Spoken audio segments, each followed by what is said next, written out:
Hi guys, I'm Matt here at the International 2014 playoffs. I'm joined here by Team Liquid's Hotbid. How's your international going?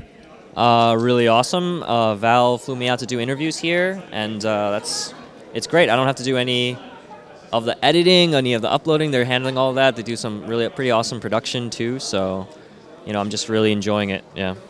And how did you kind of get that gig? How did that come about? Did you approach them? Did they approach you? Or So it was about like a couple weeks before the international. I got a line on Skype from Ice Frog, and he was just like, who, by the way, I've never spoken to other than on Skype and only to get press passes for TL. And he was just like, want to do some... I mean, Bruno's in the back. Have you not spoken to him recently?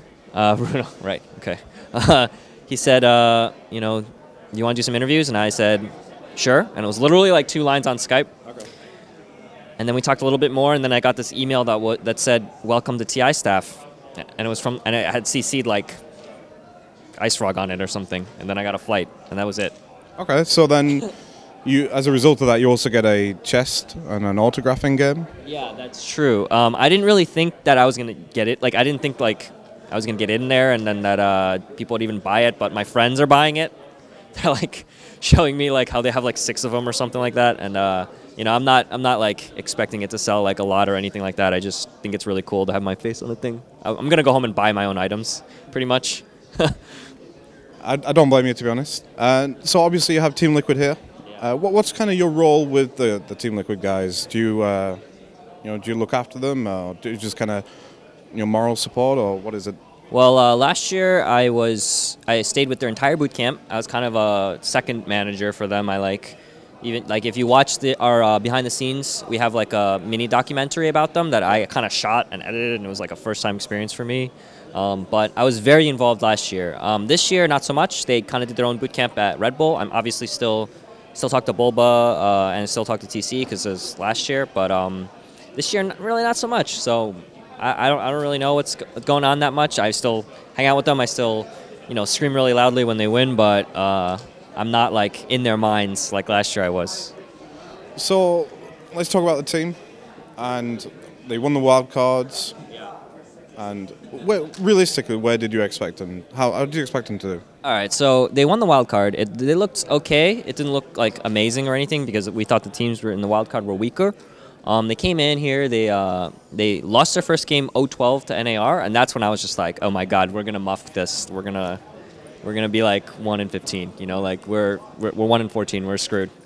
And then they just started winning. I didn't really understand very much. They're doing these crazy plays like way two stealing the Aegis with Earthshaker. I've never seen them do that all year. Yeah. We're winning crazy games. And apparently we are good against the good teams and bad against the lesser teams, I guess. So, we're 6-4 now, and I hope they keep doing. But I'm just excited that they got in. I was happy that they won the qualifier and that they're able to contend for a top 8 spot because I don't think anyone expected that. And what do you think of the overall results here so far? We've seen some crazy upsets across the board, and it's kind of, we're in day 3 of the phase 2, and it's kind of, we still don't really have a good idea of who's going, who the top 10 are going to be. And that's something you expected, or? Well, I think it's a lot of upsets on the first day, and a lot of teams that are doing better than people thought they would do, but it's not like a huge difference, Like people didn't expect TL and Navi US to do well, but they're like in the middle of the pack now. People thought Alliance was going to do a lot better. They thought DK was going to do a lot better, but I think it just shows like everyone's really close, and but it's getting back to where people thought. Like IG, Vici still on top. Those are the teams that people thought were going to do well, and they're doing well. So it's not as many upsets as, it's kind of a little overrated, the amount of upsets there are. So people know you for obviously your interviews. Yeah. You kind of bring a very unique style. How did that all come about? And what are you trying to aim to get out of an interview, really? Well, that's not really my job. Isn't really interviewing. It was I help run TL and all the sites that we do. We have Liquid Hearth, Liquid Dota, those sites. I help manage a lot of people that run Wikipedia, do all of the other stuff. But one of the events I was at. There for other reasons, and we didn't have an interviewer, and we thought maybe it'd be cool if we just did some fun ones. And I did them, and they were incredibly bad, as your first interview was probably really bad too. Yeah, mine was pretty shit, to be honest. And people liked the awkwardness. There was this weird, and I got a little better at them, and I just kept doing them. And my aim for it is just I want to have a conversation with the guy. I want to have like like a friend to friend kind of talk, not so much like question answer, question answer, question answer. Obviously, you can't do that with everyone, but I try and get some fun moments from the people, and then I think that really shows that they like doing interviews with me. Like they won't say no because they know it's like casual and it won't be like serious and boring. That's the thing. So that's what I'm trying to do, and so far I've been enjoying it. Yeah. What are your favorite moments, and kind of like what are your most crazy reactions you've had out at your interviews? I think the Loco Doco one that I did with the league player, that guy was nuts. Like if you want to watch that one, you should watch that one. That one's crazy. Also, Too Good. He's always a good interview. But that's mostly him. Like I don't even have to really do anything when I interview him. He just kind of just talks. But a lot of the Dota players are really good. Like anytime I interview women, the chat loves that. They just the comments on YouTube and like the interview comments, they always get like a ton of views. Anytime I interview someone that doesn't really get that many, that you get to see their personality. Ice, he's a really good one. Yeah, just a lot. There's a lot that I remember that are good. Hey Pro, back in the StarCraft days when he was still playing. Those were good. So what about more negative side? Like what are the worst situations you've been in? Like you're just thinking, oh god. I actually had one with JYP that we didn't air. That was like. Oh, is that bad? Yeah, I tried to like be jokey with him and like ask funny questions, and he just like didn't get it. Like he was just like he thought it was like super serious. So I asked him like some funny questions. He was just like, I don't understand. Like who is this guy? Like why is he asking me these weird things? And we didn't even air the interview. And Scarlett, she's the first interviews we did with her. Like she is so awkward, and I'm awkward, and just like amplified. Those ones are some of my favorites, though. I think, especially the recent one. She's gotten like 10 times better than before, but yeah, we had like 40 minutes of interview, and we edited it down to 4 minutes, and mostly me talking, and her reacting to me talking. So yeah, that's pretty. Those are my. Even though people enjoy them, those are hard. It's like dragging a boulder up a mountain, Yeah. No, I really did enjoy the recent one. Did you have like a top 5 before you came into the event, and is it kind of? Do you still stick to that top 5, or are you remain neutral? Or I'm not a Dota expert, so my top 5 predictions, all that stuff is like not interesting. It's like basically what the majority think, and I'm just as surprised as everyone that Alliance isn't up there, but EG and VG are. So that's.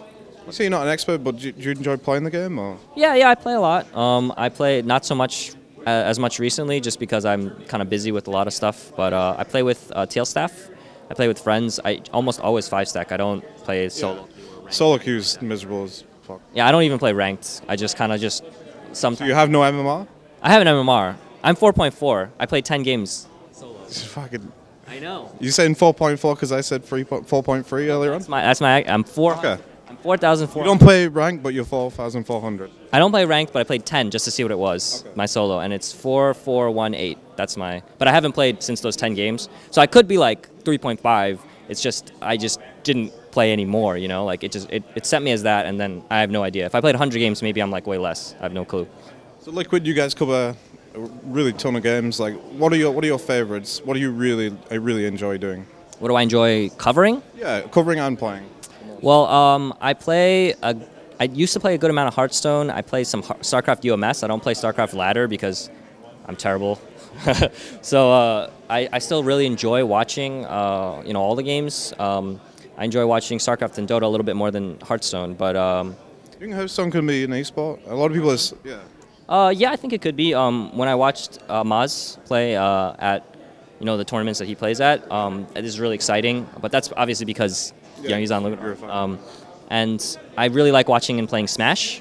That's really fun for me because it's like there's a social aspect to it. You have to be in the room with the person, and it's like this. It's like you're in a little club because so few people kind of like play it seriously, You brought a CRT here in Smash? No, I ordered a CRT. You ordered one? To the hotel. Yeah, okay. And I went downstairs. When I checked in, the lady was like, "We're holding a package for you. It's like a television." And she gave me this look like... It's from the 80s? Yeah, she gave me this look like, you know, there's like a really large television in your room. We're like a 4-star hotel or a 5-star hotel or whatever. Like, we have. She didn't get it. She didn't get it. Yeah, she didn't understand. I didn't explain, but she probably wouldn't have gotten it. So, in terms of Dota 2 players, have you been playing a lot of Smash with those guys? Yeah, who's the best? You want to know who's the best? And who's? Aki's way better than me. He's like I've heard that a lot. Actually. serious. Yeah, he's like a good. He's like. Who's the worst? The worst? It's just like god awful, like fucking terrible. Actually played as the worst. Bulb was pretty bad. EGM just started, so he's pretty bad too. But You play money matches? Or? no. We're just screwing around, you know, having fun. But not during the actual event. Like before the event, they were playing a lot. Oh yeah, we're working really hard at the main event. Yeah. So Serious business. it is. This is like their lives, you know. Yeah. So what's the plan for the main event? Are you going to carry on doing what you're doing? Pump out these interviews? Yeah. I'm gonna try. I want to get one with Casey again, just to see her thoughts again on how much bigger it's getting. You know, I'm gonna try and get the other personalities like LD, Toby, those guys. But they're 10-hour days these days, so they don't really have time for me. But maybe when they're taking turns casting, I can get them in between matches or something like that, and we can talk about their lives. That should be interesting. I've never interviewed Toby before. I'm kind of excited to do it. So. Yeah, he likes talking. He does. So I think it'll be good. Yeah. And obviously TI4 is fucking huge. $10.5 million. Where do you see Dota 2 going from here? Can we get bigger than that, like TI5? I think it'll be 20 next time. Yeah. It's a big number, but let's see if it comes true. Now, keeping it short, I'm going to let you go, but obviously you've got plenty of stuff to plug and fans out there you want to give a shout out to. I just want to thank everyone that enjoys the semi-planned awkwardness of my interviews. Thank you to everyone that visits our sites. Liquid Dota has a really vibrant community. It's a lot of posts for the number of people that are on the site. I really like that. And our other sites, TeamLiquid.net and Liquid Hearth, of course. Yeah, that's... All right, thank you, Hotbit. And Ongoing is here all week, so stick with us.